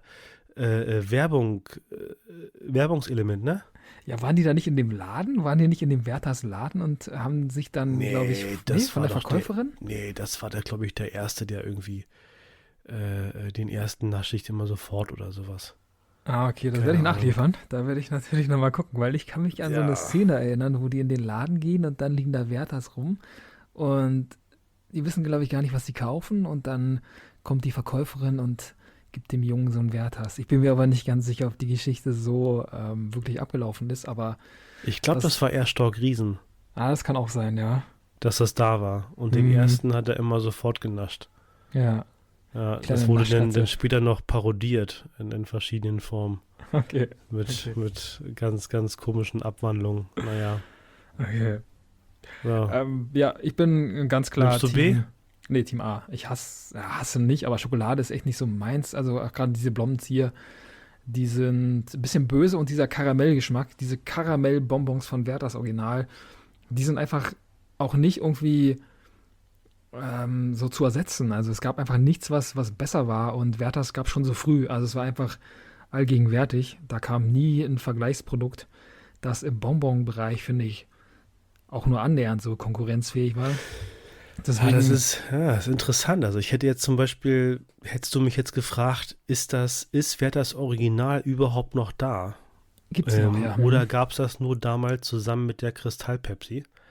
dann hätte ich dir gesagt, oh, ich weiß nicht, ob sie das Mitte der 90er eingestampft haben, ja. Ja, ja. Aber Da war ich mir sicher, wer das ist. Gibt's bis heute noch, ja? Ja. Hätte ich nicht gewusst. Mhm. Eine Sache, die muss ich ganz kurz einen kleinen Exkurs machen. Damals gab es ja diese Yes-Törtchen, ganz, ganz lange nicht. Die waren Ja. einfach aus den Regalen verschwunden und ich habe sie vor 2 Jahren, glaube ich, oder vor 1,5 Jahren wiedergefunden irgendwie. Dann aber nur ganz kurz und wollte die dann vor einem Jahr wiederfinden. Und die waren einfach nicht mehr da und ich habe gesucht und dann stand online, dass die Produktion irgendwie eingestellt wurde. Und Yes-Törtchen waren meiner Meinung nach Der richtig Shit. traumhaft. Ja, wirklich der letzte, na, kann ich jetzt nicht sagen, aber schon. Mit einem Haps waren sie im Mund. Verschlungen. Das Ja. ist lecker. Also so Genau. ähnlich. Und da habe ich gesehen, gibt's aktuell wieder, habe ich im Rewe meines Vertrauens heute nochmal gesehen und auch letzte Woche gekauft, vorletzte Woche gekauft. Gibt es nämlich jetzt. Absolutes Special wird natürlich auch bei der nächsten Kopf- oder Zahlrunde ein Element der Runde sein, der Spielrunde. Gibt es als Tiramisu, also mit dem Geschmack Tiramisu, lecker. Also Ich hätte das richtig gesagt gut. hier, Spekulatius. Ah ja, kommt bestimmt auch noch, ne? Spekulatius darf ja in der aktuellen Zeit Ja, nicht genau. fehlen, Und Apfelzimt. Ja, es Ja. ist jetzt bald die Zeit, ne? Wir haben uns auch schon wieder Ja. den Spekulatius-Tee rausgeholt. Aber gut, Perfekt. ja, Ja, das waren die 5. so lecker geht's hier in der Folge oder mit der Folge zu Ende, muss man sagen. Noch ein kleiner zuckersüßer Abschluss zum Ende. Genau. Ja, wir hoffen natürlich, dass wir euch wie immer gut unterhalten haben. Wir hoffen, ihr hattet Freude und habt euch so ein bisschen auch in eure eigene Schulzeit zurückversetzt gefühlt. Ich hoffe, da kamen auch ganz, ganz viele positive Erinnerungen wieder hoch. Und ja, ich hoffe, ihr hattet Spaß mit den Produkten, die wir vorgestellt haben und hoffen, dass ihr in der nächsten Folge wieder dabei seid, in der nächsten Woche. Und bis dahin wünsche ich euch eine gute Zeit, bleibt gesund, bleibt fröhlich und bis zur nächsten Folge. Bis zur nächsten Folge. Ciao. Ciao.